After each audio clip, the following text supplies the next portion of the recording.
Welcome back, everyone, to Heart Renderings. This is number 18, Fairy Story, Elves and Trees. I stepped out the front door, and Grandmother and Norbert were there.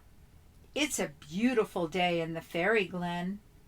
There's a real feel of happiness in the air.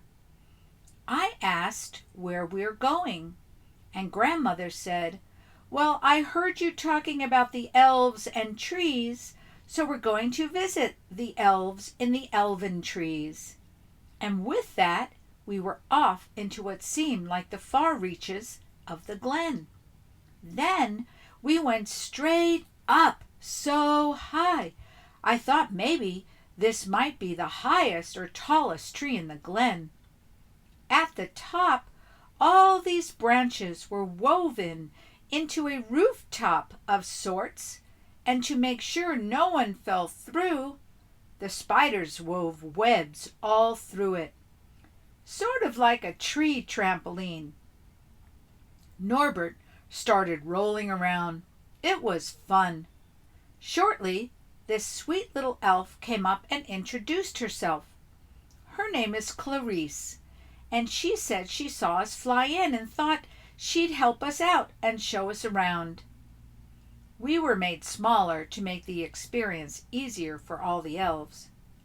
Clarice told us that the elves were at least as old as the fairies, and they are cousins of sorts. She's not sure when the families became more different. They all get along, though, and help each other out all the time.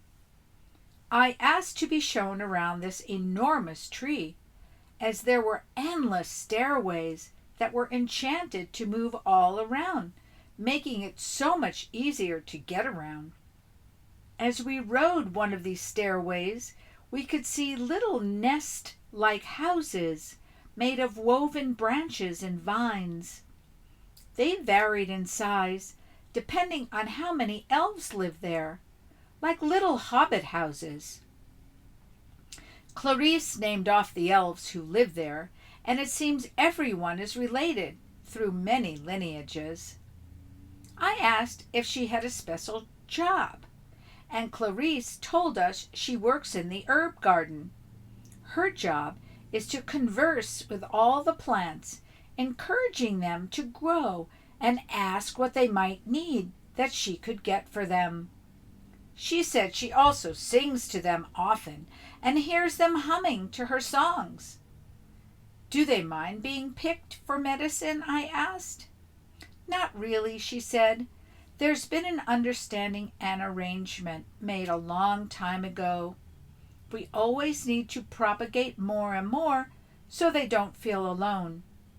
We have ceremonies when we pick and honor the plants we're going to use and name the medicine after them." That was great. It was time to go, so we thanked her and flew off. The end. I hope you enjoyed it. Please subscribe.